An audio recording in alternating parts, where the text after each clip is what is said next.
नमो सिद्धाणं नमो आयुर्याणं नमो वज्रायाणं नमो लोये सर्वसागुणम्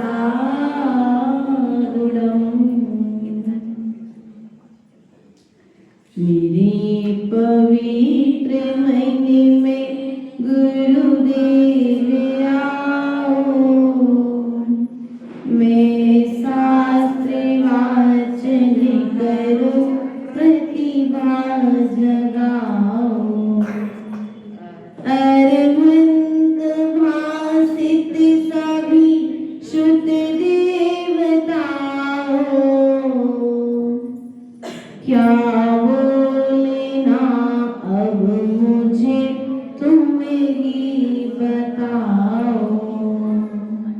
बोली द्वादशांग मंजूवाणी की दिवाली देव मूलाय आदिनाथ भगवान की शासनाय भगवान महावीर स्वामी की आचार्य भगवंत कुंद देव की आचार्य भगवंत विराम सागर जी महाराज की आचार्य भगवंत विशुद्ध सागर जी महाराज की आचार्य भगवंत विभव सागर जी महाराज की।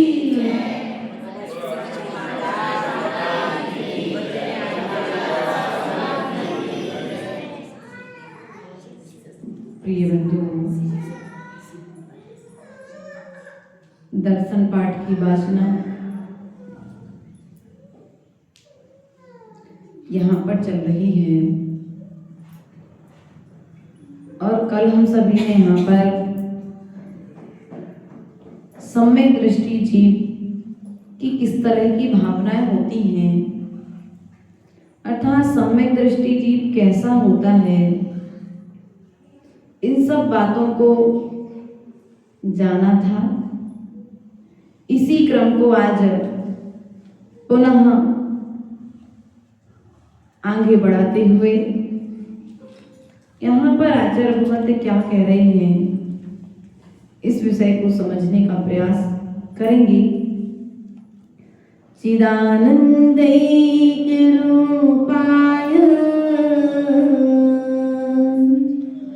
जिनाय परमात्मने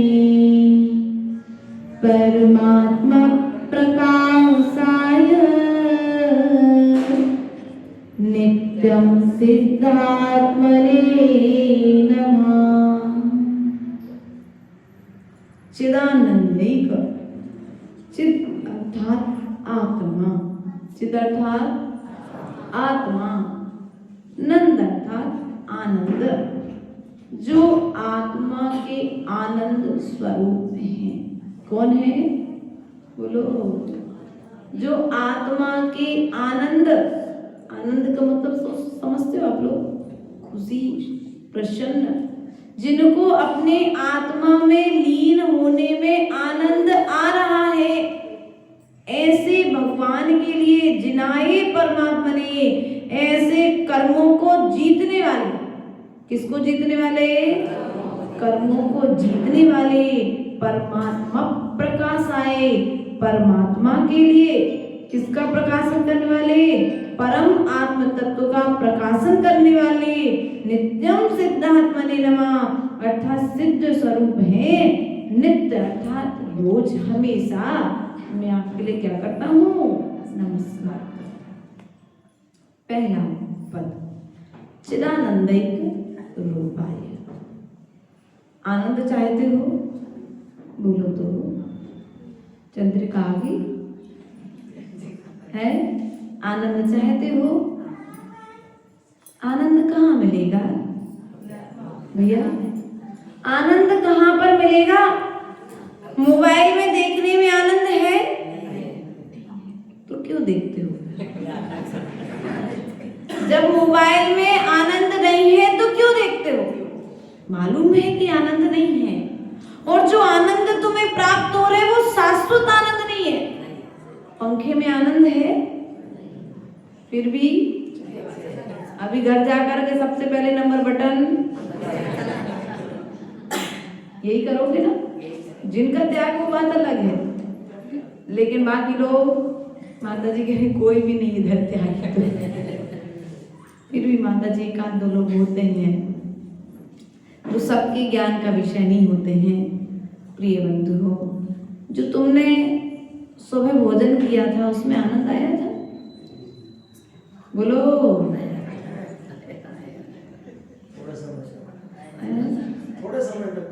थोड़े समय का, लेकिन आनंद तो आया था ना। भोजन जब किया था, जब आनंद आया था, जब पंखे में बैठी थी तब आनंद आया था। और कब आनंद आया था आपको? सबसे ज्यादा आनंद कब आया था? जब शादी हो रही थी।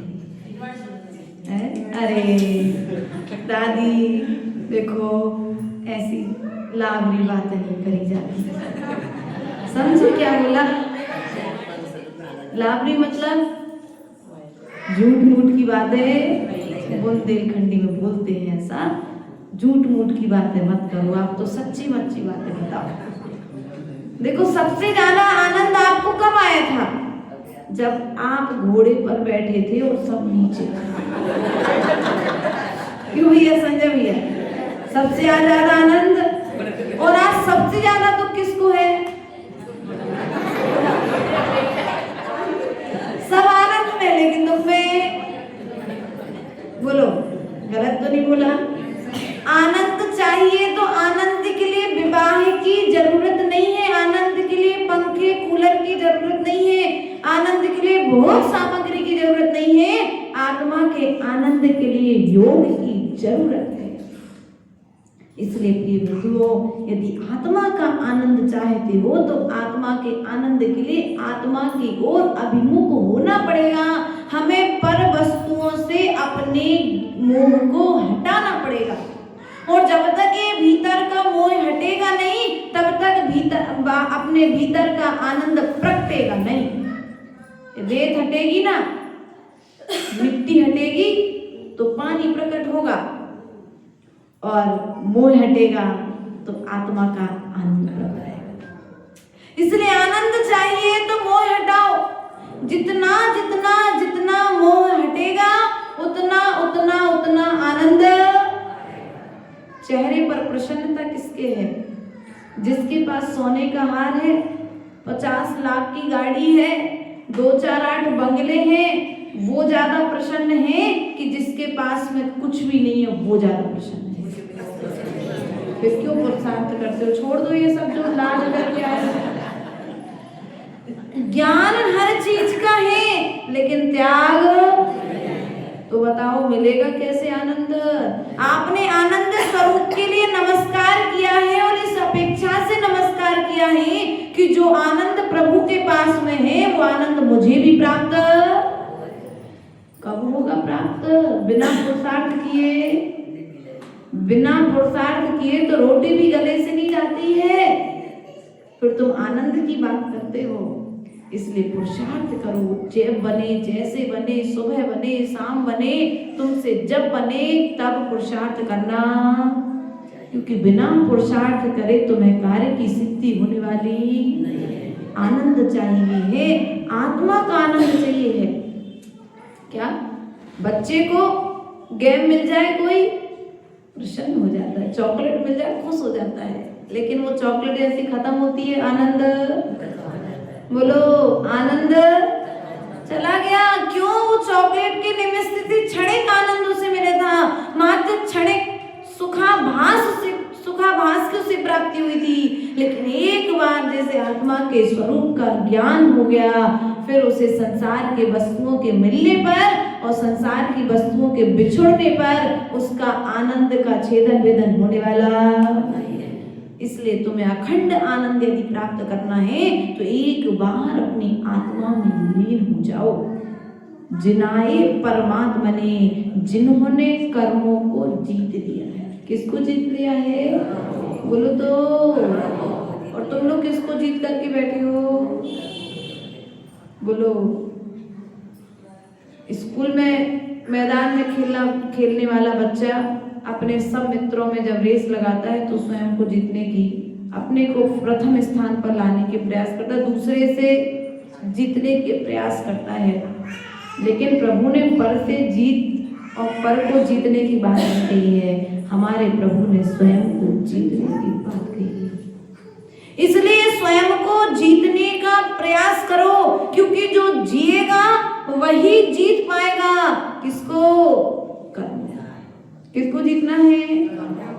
अनादि काल से मैंने दुनिया के सब प्राणियों पर, पत्नी सोचती है मेरा पति पर शासन चले, पति सोचता है मेरा परिवार पर शासन चले, पिता सोचता है मेरा पूरे परिवार पर शासन चले, दादाजी सोचते हैं मेरा पूरे गांव में शासन चले।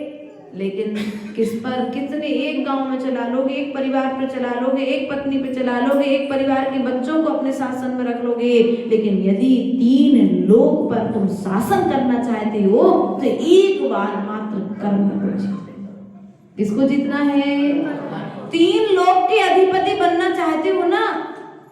3 लोग के अधिपति जब तुम निकलो तो तुम्हारे पीछे सब एक तरफ, आप जो कह दो तुम्हारी बात सब माने, तो यहाँ तक तुम्हारा पुण्य इतना बढ़ा लो कि स्वर्ग के देवता तुम्हारी सेवा करने के लिए आ जाए, तो ये पुण्य बढ़ेगा कब? कर्म को जीतने से। कर्मों को जीतोगे कैसे? ज्ञानावर्णी कर्म का उदय, ध्यान रखना। शास्त्रों को छुपाना, शास्त्रों को गिराना, शास्त्रों को अभिनय पूर्वक रखना, शास्त्रों से चावल ना निकालना, ये ज्ञानावर्णी कर्म का बंध रहता है। दर्शनावर्णी कर्म का बंध, कोई दर्शन कर रहा है उसके आगे से निकलना, सामने में खड़े हो जाना, दर्शन ना करने देना, दरवाजे बंद करवा देना, ताला नहीं खोलना। नाना तरह की विपरीत परिस्थितियां बनती है, कभी साधु के जीवन में तो कभी श्रावक के जीवन में। तो जिनेंद्र भगवान के दर्शन में अंतराय बनना, और हमें सब काम बिना पैसा लगे हो जाते हैं, सो कर लेते कि नहीं कर लेते? तो ये कार्य जो हम करते आ रहे हैं, इन दर्शनावर्णी कर्म का बंध हम अनादि काल से कर रहे हैं, ज्ञानावर्णी कर्म का हम अनादि काल से कर रहे हैं। अब हमें इन दोनों कर्मों के बंध से, बोलो, नहीं बचना है। जिनवानी की हालत, कोई पढ़ रहा था, हमने छुपा करके रख दी, इधर से उठाई थी दूसरी अलमारी में रख दी, दूसरे से उठाई थी तीसरे में रख दी। आपने नमोकार मंत्र की माला पढ़ने के लिए जाप उठाई, जमीन पर गिरा दी, किताब उठाई, जमीन पर गिर गई, पढ़ते पढ़ते किताब को पैर पर रख लिया, क्या किया? कर्मों को कैसे जीतोगे? हैं? जीतोगे कैसे? कर्मों पर विजय प्राप्त कब करोगे? जब तुम कर्म करना बंद करोगे तब तो कर्मों पर विजय प्राप्त होगी, और पाप कर्म करना बंद करोगे तब कर्मों पर विजय प्राप्त होगी। क्योंकि पुण्य कर्मिक उदय से तो कर्म अपने आप कट ही जाते हैं। इसलिए हमने जो अनादि काल से कर्म बांध करके रखे, उन कर्मों के नाश का प्रयास करो प्रिय बंधुओं। उसके पश्चात में मोहिनी कर्म के उदय में हमने किन किन चीजों से मोह लगा करके नहीं रखा है। आज देखो, दादी ने अपनी सबसे प्रिय डाई त्याग कर दिया, त्याग कर दिया दादी ने कि आज के बाद मैं डाई अब आज के बाद कभी भी त्याग कर दिया। पुण्य कर्म को उदय करो, प्रेरणा मिली तो त्याग करने में समय, और प्रेरणा नहीं मिलती तो मोह के जाल में।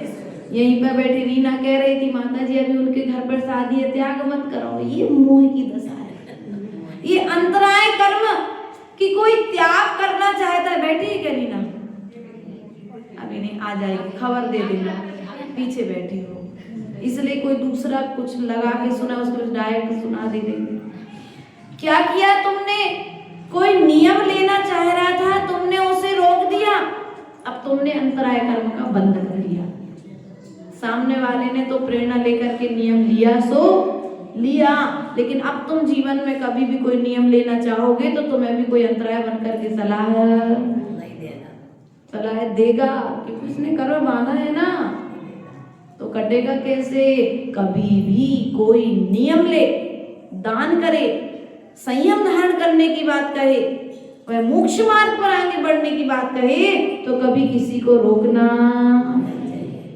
ऐसा यदि हम करते हैं तो हम स्वयं अपने लिए अपने हाथ से जाल बुन रहे हैं।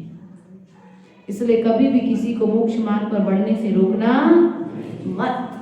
कोई नियम ले, छोटा सा नियम ले, बड़ा सा नियम ले, तुम तो प्रेरणा देना तो अच्छी बात है, पालन करो, बहुत अच्छी बात है, लेकिन रोकना। यदि हमने रोक दिया मतलब भविष्य में कभी हम भी नियम धारण।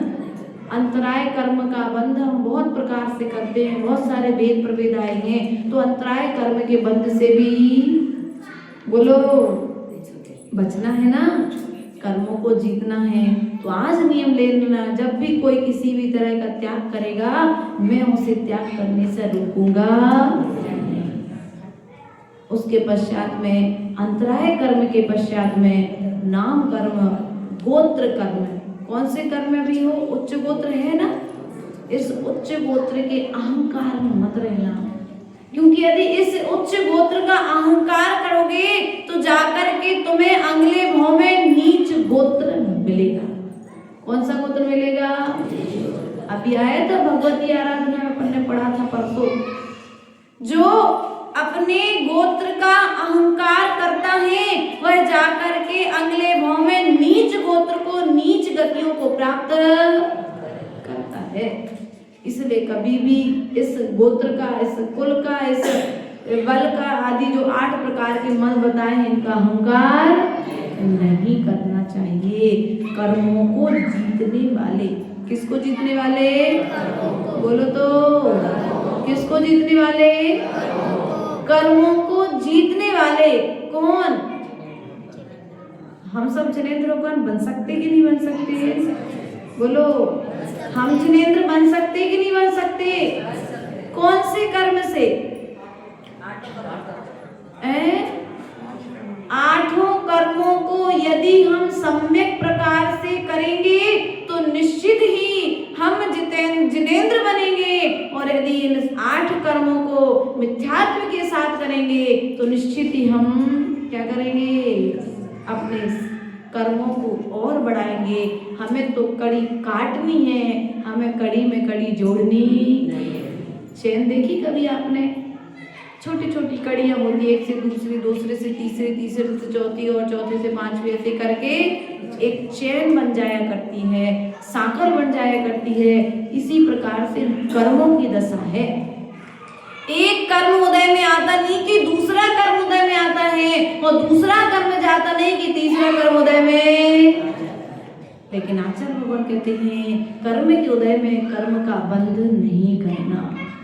क्या? पाप कर्म के उदय में पाप कर्म का बंध नहीं करना, और पुण्य कर्म के उदय में पाप कर्म का बंध नहीं करना। यदि 2 लाइनों पर आचरण कर लिया तो तुम नए कर्म के बंध से, अशुभ कर्म के बंध से बच जाओगे। क्योंकि व्यक्ति क्या करता है, पुण्य कर्म के उदय में इठलाता है, बोरा जाता है। समझते बोराना है? फूल जाता है, बोरा जाता है, मतलब अहंकार में आ जाता है। उसकी बुद्धि काम नहीं करती, मैं किसके साथ कैसा व्यवहार कर रहा हूँ, और अहंकार में आकर के वह न छोटे की मर्यादा रखता है और न बड़े की मर्यादा रखता है, और कुछ का कुछ कार्य करके गलत कार्य। इसी प्रकार से जब पुण्य कर्म को उदय आए तो बोरा मत जाना, इछलाना मत, अहंकार मत करना, क्योंकि अहंकार करोगे तो वह अहंकार के बदले में तुम्हें आज मिला है, कल मिलने वाला। और पाप कर्म के उदय में कूलना मत। क्या? पुण्य कर्म के उदय में फूलना मत, पाप कर्म के उदय में कूलना मत। कूलना, बुखार आता ना किसी को तो बोलते ना भैया कूल रहे, बहुत तेज बुखार है इसको। ऐसी पाप कर्म को उदय आ जाए ना तो कूलना मत। आचार्य भगवत ने कहा है यदि कूलोगे और ज्यादा दुखी होगे उस समय धैर्य रखो। क्या रखो? पाप कर्म को जब उदय आए उस समय धैर्य रखो। यह विचार करो कि ये जो पाप कर्म को उदय आया है ये मेरे ही कर्म को उदय से मेरे पास में आया है, और ये आने के लिए नहीं आया है, ये आकर के जाने के लिए आया है। किसके लिए आया है?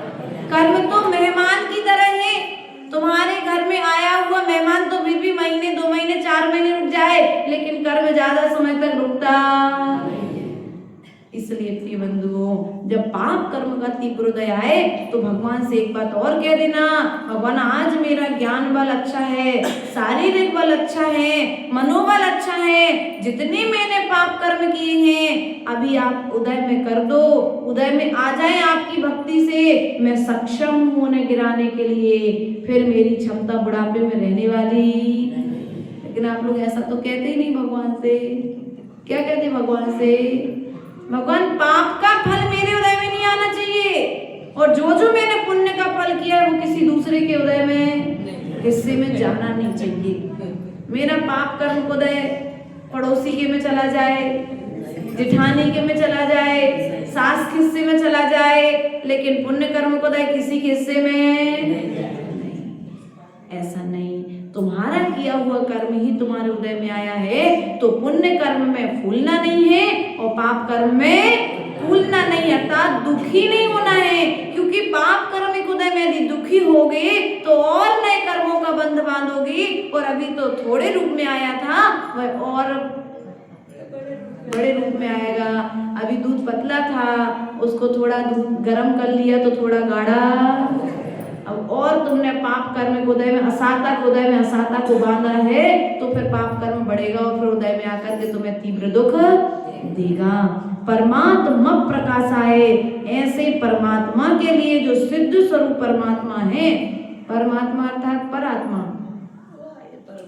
परमात्मा मतलब परात्मा, पर की आत्मा है, परम आत्मा जिन्होंने परम पद को प्राप्त कर लिया है, ऐसे परमात्मा के लिए, ऐसे परमात्मा कौन है? सिद्ध। कौन है ऐसे परमात्मा? ऐसे सिद्ध भगवान के लिए मैं क्या करता हूँ? नित्य ही नमस्कार करता हूँ। इन्हीं भावनाओं के साथ बोले भगवान महावीर स्वामी की जय।